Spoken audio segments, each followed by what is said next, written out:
El honor es altísimo para mí de participar de esta diplomatura de intervención y análisis de la violencia de género en el campo sociojurídico. Creo que es un proyecto imprescindible, pero además, mirando el programa, me parece que tienen muchísima suerte por lo sofisticado de la propuesta académica que van a enfrentar y el exquisito cuerpo de profesores que se les ofrece.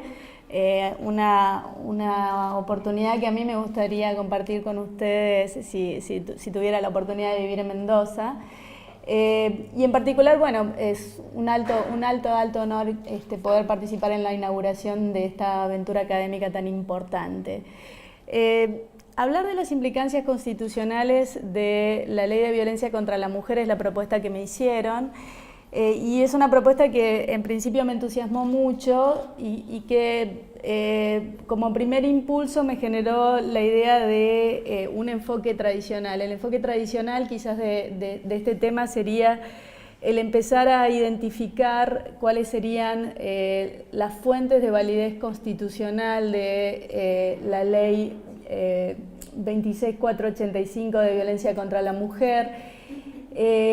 Y por otro lado pensar de qué manera se ha impactado al paradigma constitucional vigente con la incorporación o con la jerarquización de algunos tratados internacionales de derechos humanos relativos a la cuestión, como la Convención Internacional contra todas las formas de discriminación de la mujer, y con la incorporación a nuestro sistema normativo de convenciones muy importantes como la Convención Americana Belén do Pará y una serie de declaraciones y conferencias previas y posteriores de Naciones Unidas que de alguna manera han ingresado a nuestro sistema jurídico, impactando fuertemente nuestro paradigma constitucional.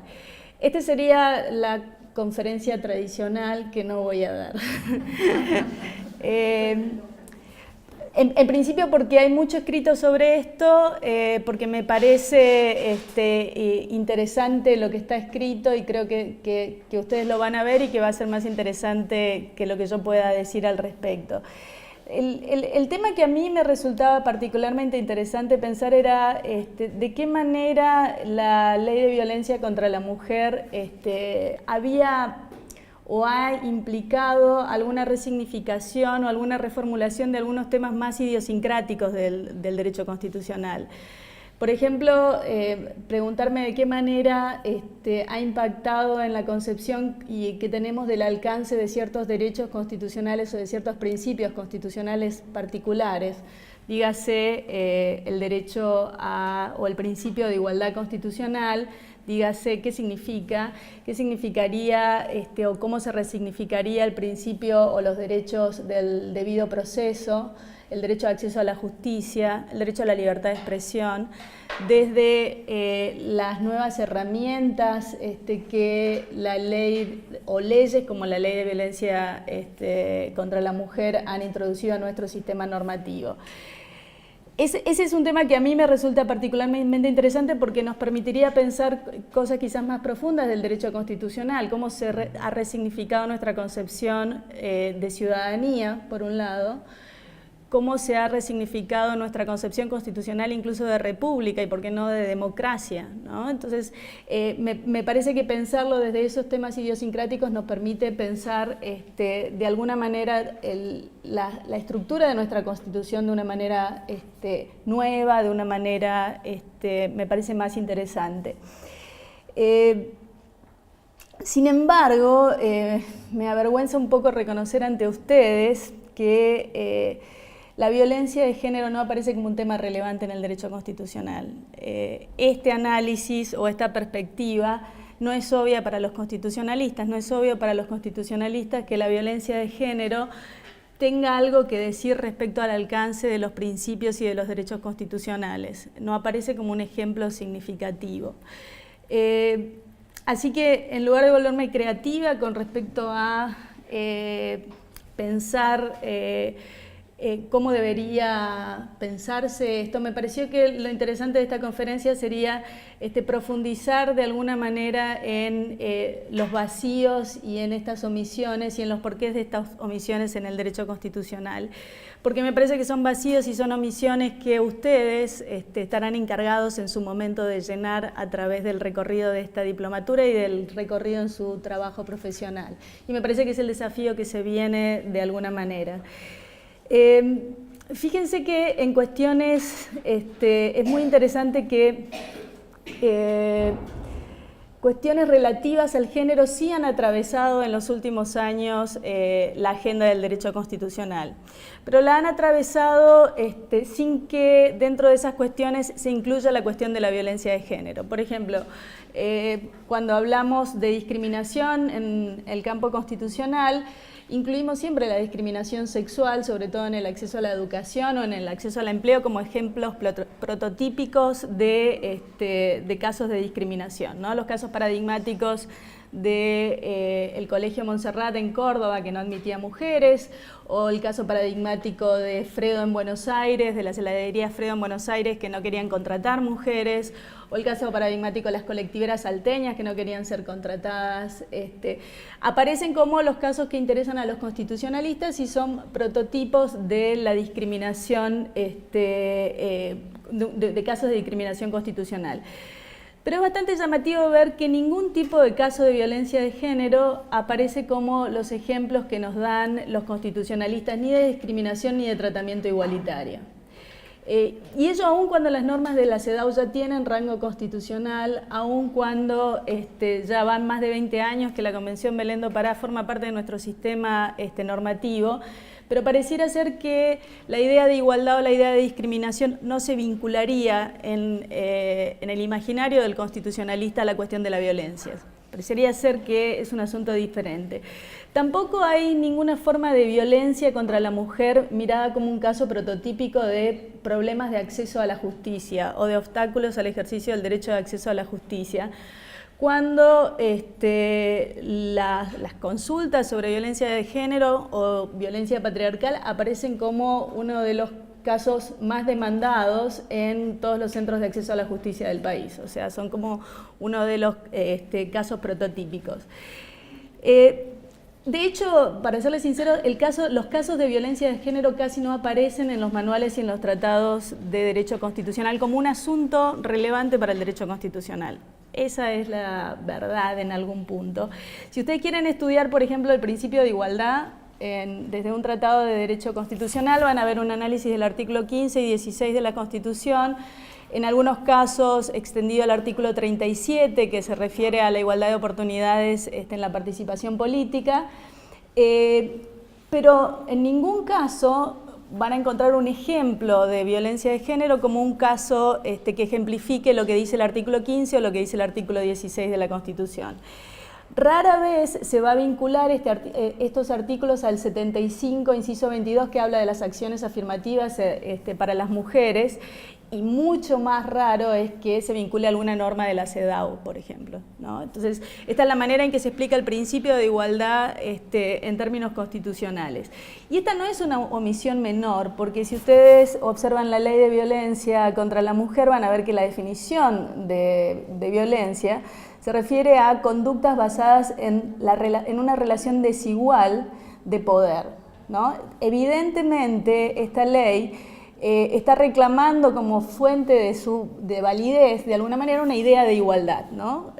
A los fines de sancionar la violencia. No es cualquier conducta violenta, sino es una conducta violenta que tiene su validez en alguna concepción de igualdad en las relaciones de poder. Sin embargo, para los constitucionalistas no hay posibilidad de identificar a la violencia de género como un asunto relativo al problema de la igualdad. Más aún cuando se define la violencia indirecta en la ley de violencia contra la mujer, ustedes van a ver que se habla, por ejemplo, de criterios o prácticas discriminatorias que pongan a la mujer en desventaja con respecto al varón, ¿no?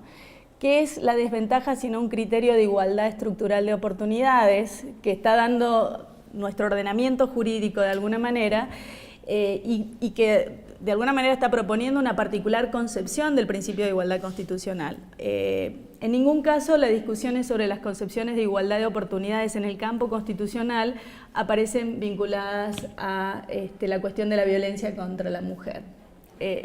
Sintomáticamente pasa lo mismo al estudiar los límites de la libertad de expresión. Ustedes van a ver si estudian teoría de la libertad de expresión desde la perspectiva constitucional, lo que van a encontrar es un catálogo de ejemplos paradigmáticos para tratar de determinar cuáles son los casos de las expresiones que son constitucionalmente protegidas y cuáles son las expresiones que están más cerca de la idea de daño tercero, ¿no?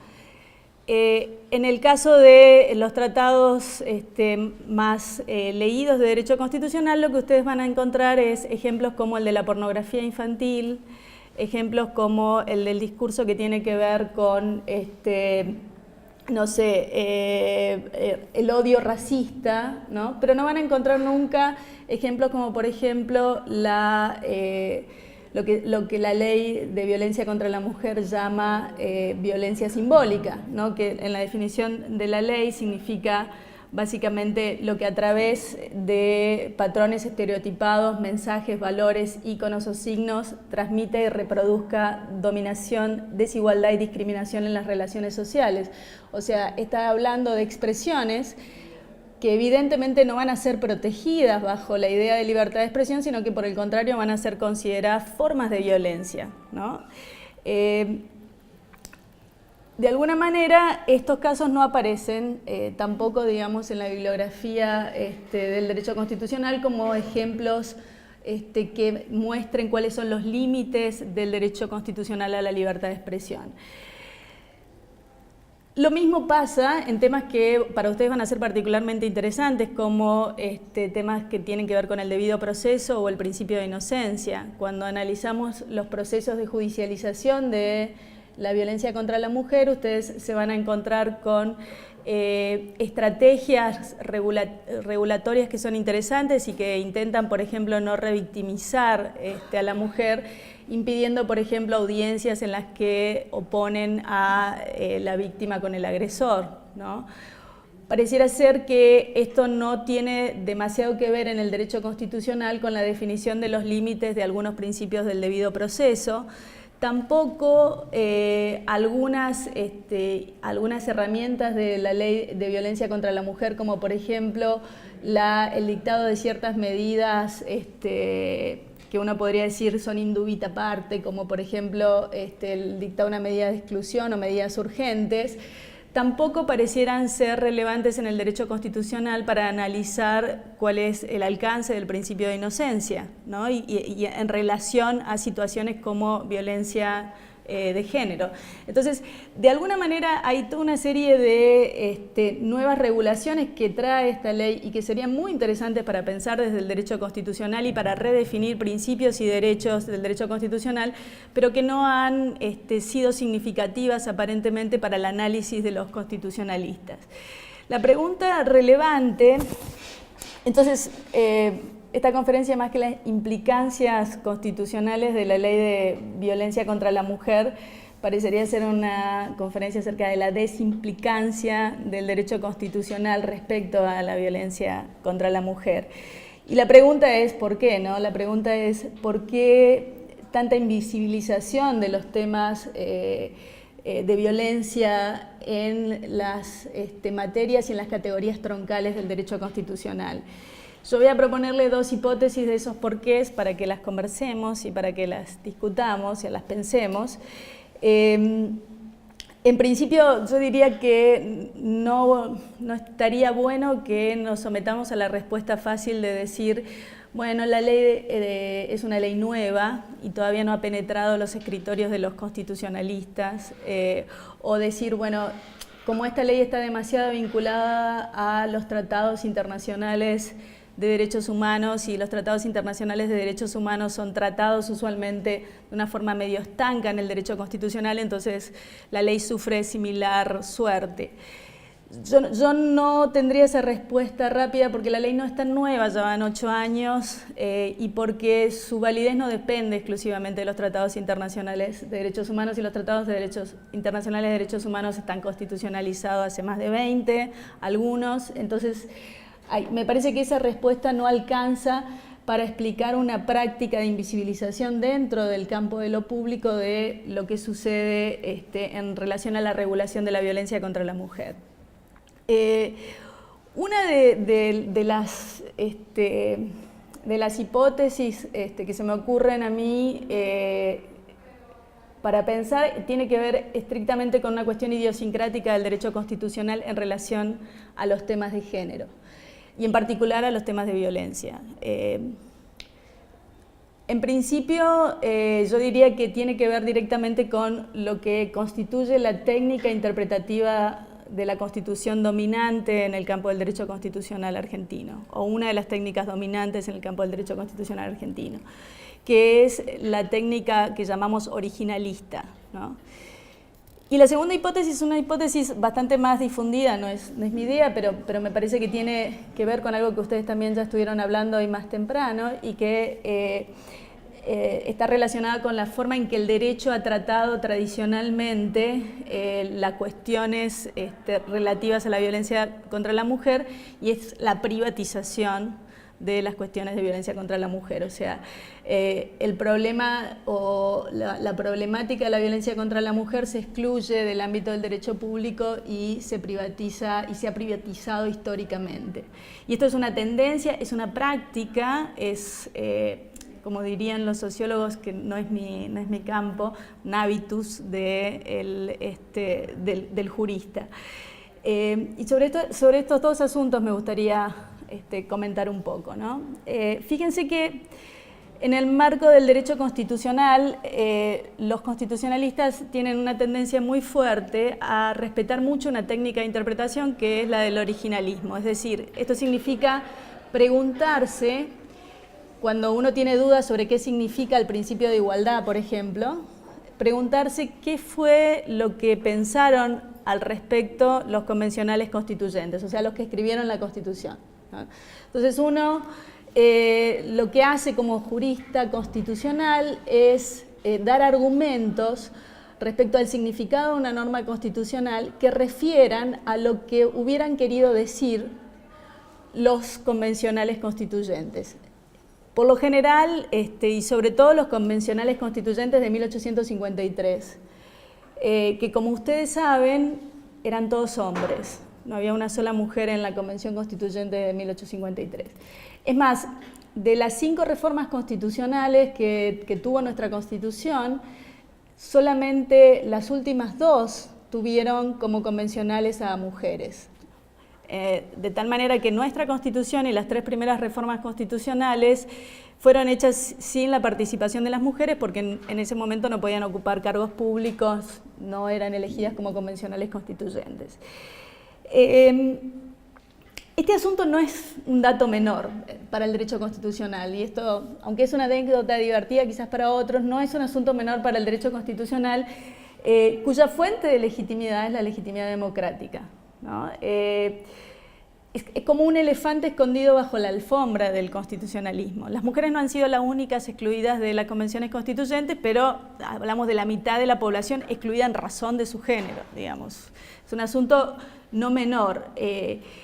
La legitimidad de la norma, de alguna manera, entra en una fuerte tensión y en un fuerte entredicho. Por eso, hablar de violencia contra la mujer en el ámbito del derecho constitucional de alguna manera obliga a poner ese elefante que está bajo la alfombra ahí adelante, y nos hace preguntar, digamos, si la misma sanción de la Constitución y las 3 primeras reformas no han constituido de alguna manera hechos de violencia institucional contra las mujeres, ¿no?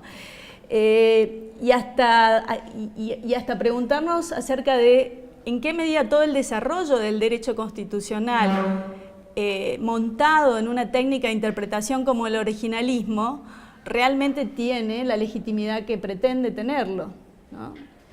En En otras palabras, la incomodidad de pensar las implicancias constitucionales de la ley de violencia contra la mujer podría estar relacionada con que nos pone frente a frente a los constitucionalistas,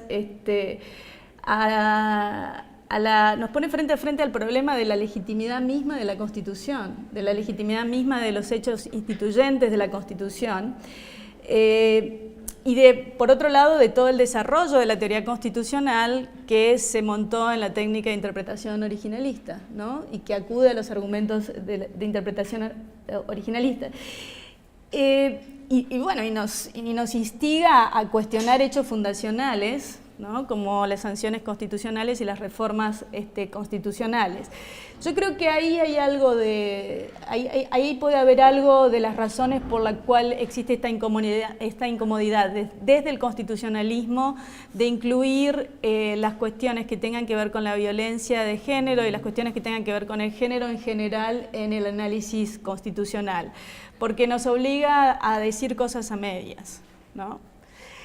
La otra cuestión o el otro asunto que me parece podría explicar la omisión de las cuestiones de violencia contra la mujer en el campo de derecho constitucional y en general en los ámbitos de derecho público, es esta práctica consolidada y naturalizada de privatizar la violencia contra las mujeres.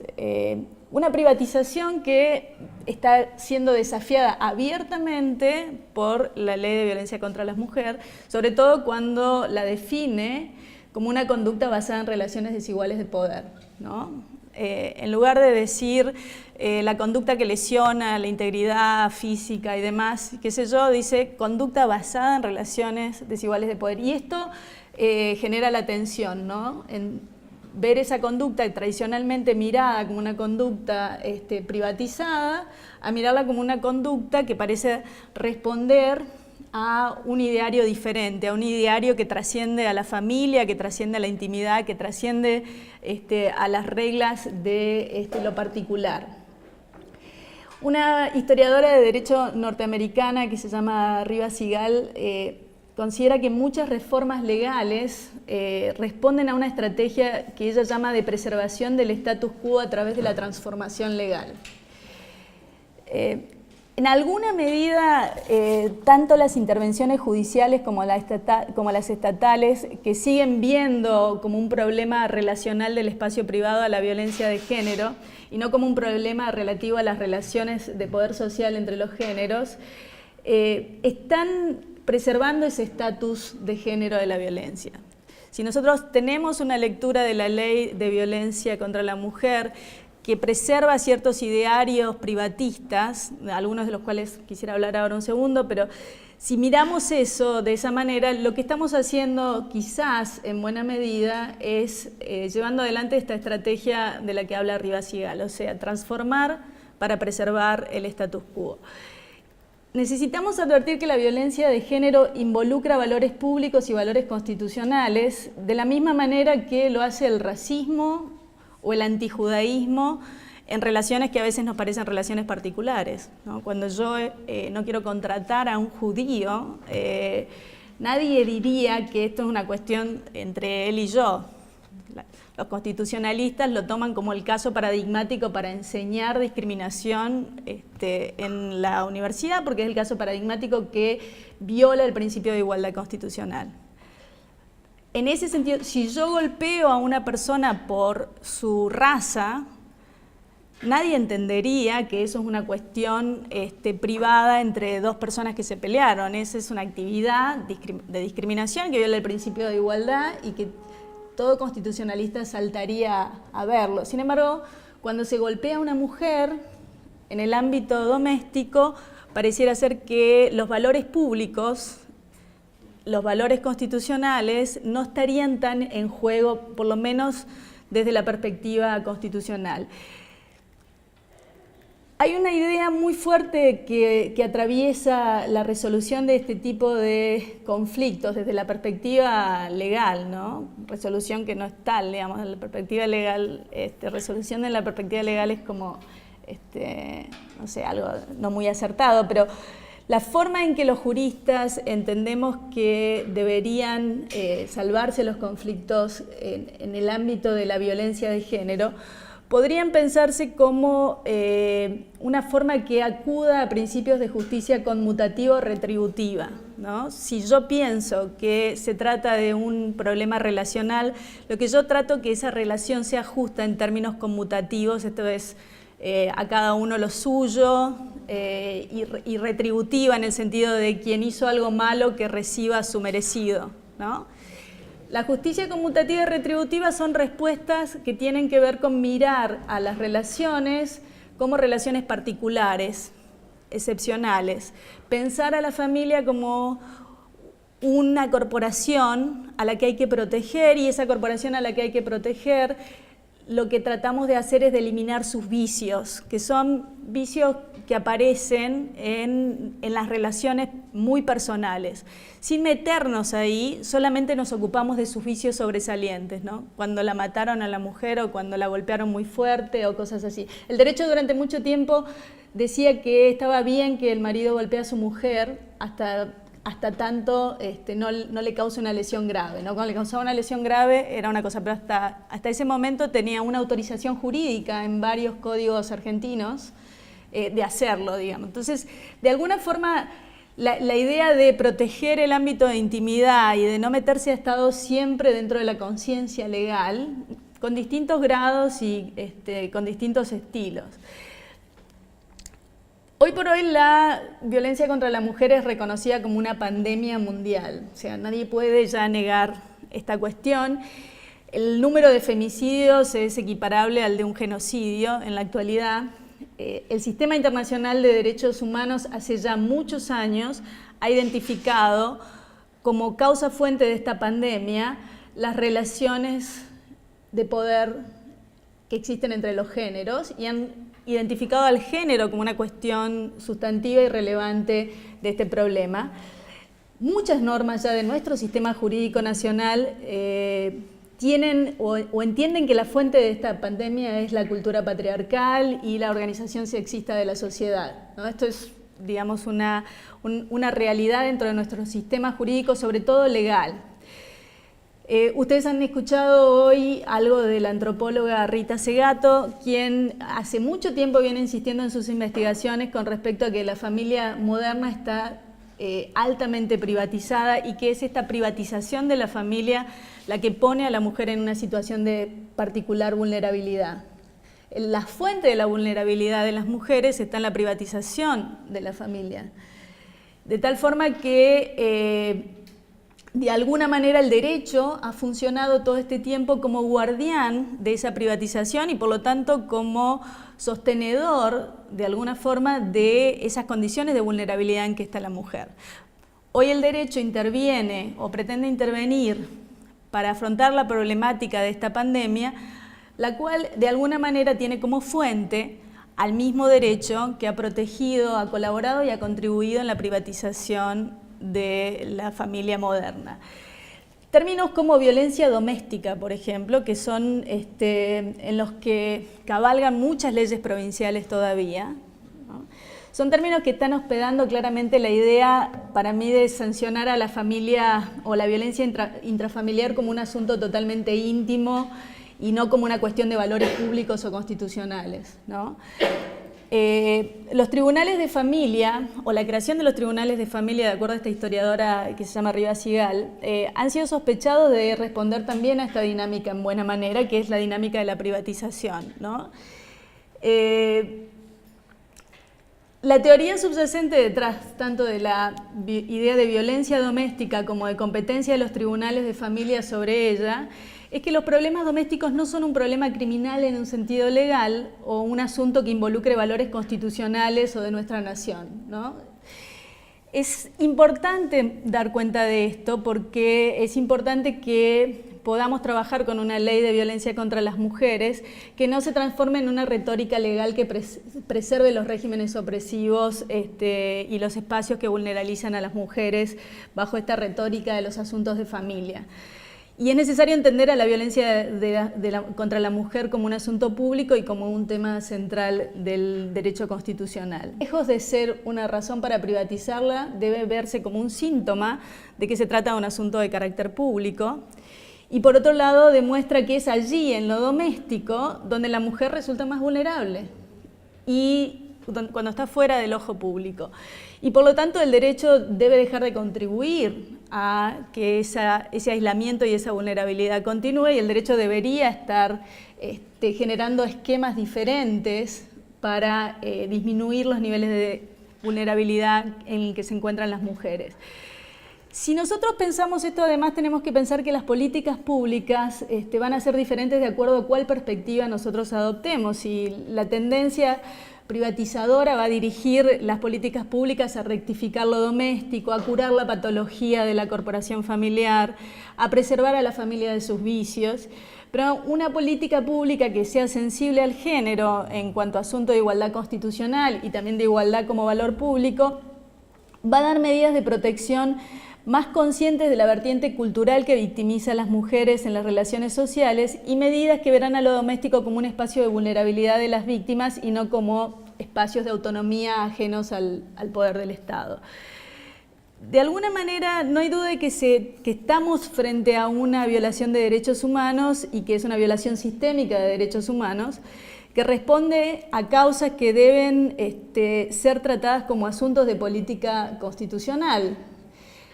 En definitiva, algo que las feministas vienen reclamando desde hace mucho tiempo, digamos, que lo personal es político. Bueno, esas son las ideas que me gustaría conversar con ustedes. Gracias.